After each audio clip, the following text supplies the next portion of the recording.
Les armes mises à la disposition du Kurdistan irakien par les Allemands étaient des armes conventionnelles, et ce alors que les forces de Peshmerga du Kurdistan irakien ont besoin des armes sophistiquées et de lourdes pour faire face aux terroristes.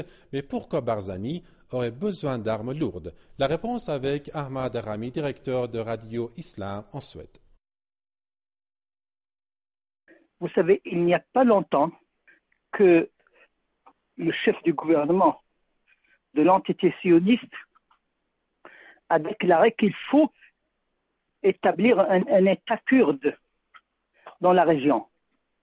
Et donc c'est le plan tracé par l'entité sioniste. Et d'ailleurs Ben Gurion, dans ses mémoires, il a parlé des relations entre l'entité sioniste et le mouvement justement des Barzani. Donc en réalité, à mon avis, tout ce qui se passe maintenant, vous voyez par exemple les Français, ils envoient les armes seulement aux Kurdes, et l'Israël veut établir en secret et les aides, les États-Unis. Tout le but en réalité, c'est de combattre l'islam en utilisant, parmi d'autres alliés, le mouvement raciste kurde qui vise en réalité à miner aussi bien la Turquie que l'Iran et l'Irak et installer un autre deuxième État sioniste qui est, disons, une autre version de l'État sioniste dans la région.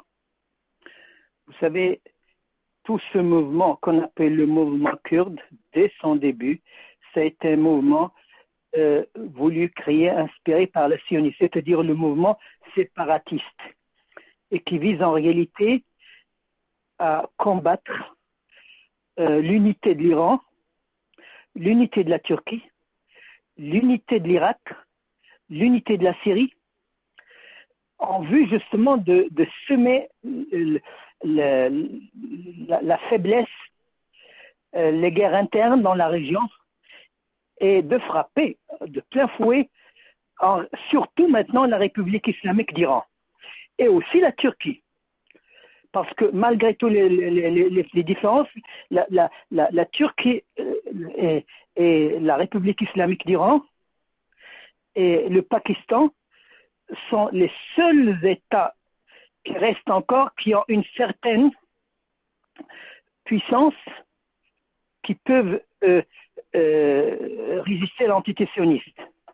Et c'est pour ça qu'on se concentre maintenant à frapper, à faiblir, à diviser aussi bien l'Irak, la Syrie, la Turquie et l'Iran. Donc, à mon avis, ce mouvement raciste de Kurdes, qui a un but séparatiste, fait partie du complot de la mafia sioniste et du pouvoir juif mondial. Merci, M. Ahmad Rami, pour ces précisions. Suite au journal. Le candidat des faits à la présidentielle afghane, Abdullah Abdullah, a félicité jeudi le vainqueur Ashraf Ghani et soutenu qu'il n'y avait pas de